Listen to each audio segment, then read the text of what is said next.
Today we celebrate Holy Thursday or Maundy Thursday, in which we recall through the scripture readings and through the actions of this service the time when Jesus washed the feet of his disciples, and and we recall the Last Supper. And when I think about Last Supper and the Eucharist, I always hearken back to a story of the time when a good friend of mine who was in the seminary with me from Iowa, and I honestly don't remember what little town he was from in Iowa. I do remember going out there to join him for his ordination with another classmate of mine who was from that same area. And I remember going out there, and there is one interesting little story, and I would like to share it with you from that experience. So I drove out to Iowa. It's beautiful, as I would say, God's country, just as the area that we live in is God's country. Yes, the topography of it is very different. It's very flat with maybe a gentle roll here, and it's wonderful to stand out there at night and just see nothing but the night sky and all the stars. It just seems like it goes for an endless amount as far as the eye can see. It is just, you feel like you're in God's country. But it's always good to be back home, and it's always good to be back part of this part of God's country as well. Well, my friend who was about to be ordained had shared with us long before his ordination.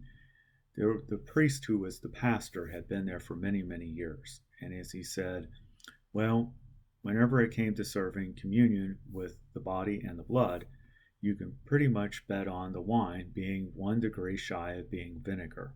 He just bought the most inexpensive kind that he could find, and that's what he served. Well, my classmate had decided that for his first Eucharist, he was going to go to a liquor store, I believe, and I hope I have this right, Cedar Rapids. I'll never forget what the store looked like that we went to, because it was one of those interesting stores. It had more wines, it had some beer, and it had some liquor, but it had more wine. It had all kinds of cheese that you can name, you imagine on the face of this earth, like and olives and different kind of cured meats. It was like the perfect place to put together the perfect antipasta. And it was a very interesting shop.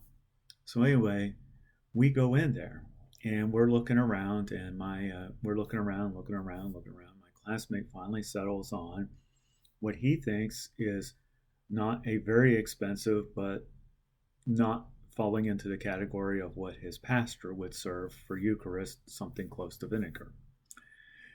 And so we get the attention of the shop owner, and we tell him that we need, I think he asked for 8 bottles. And of course, the guy is looking very oddly at these, us being two young men wanting 8 bottles of this wine. He's probably thinking we were just going to go somewhere and drink it and get drunk. But anyway, so anyway, we go to check out, and we're paying for. My classmate's paying for these 8 bottles of wine, and the shop owner asked, do you want any cheese with this? No cheese. No cheese is needed. And he said, what about some of my olives? Different imported olives I've got here. No, I don't think we need any of that. And I think he had some artisanal breads and stuff like that. It was very unique. No, we don't need any of that. And he asked about whether we needed any of the cured meats, and no. He said, well, what are you going to serve with this? And my classmate looked up and said, just some unleavened bread. And the man had the most puzzled look on his face. Unleavened bread.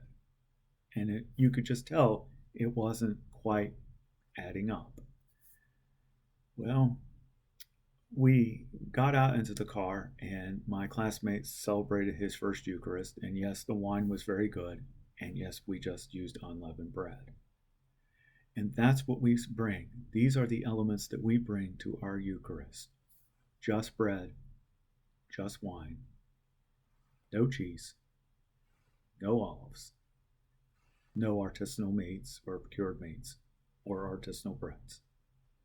just bread, unleavened bread, and wine. And there's a simple blessing, and they become the gifts from God for the people of God.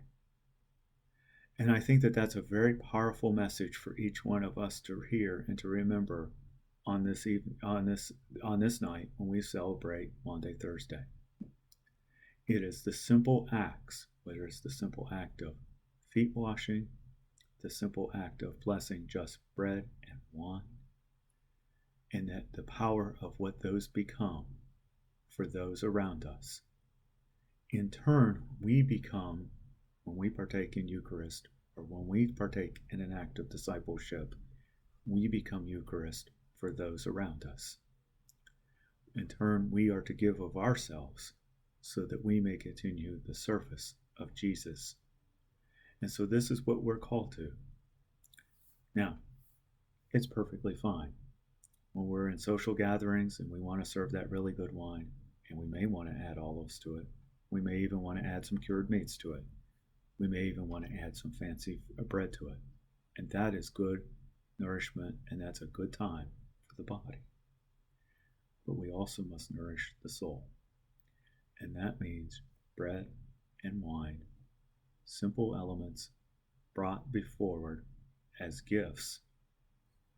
We ask God to bless them, and they become gifts for the people of God. I'm Gene Hellahan, a priest of the Diocese of Southern Ohio.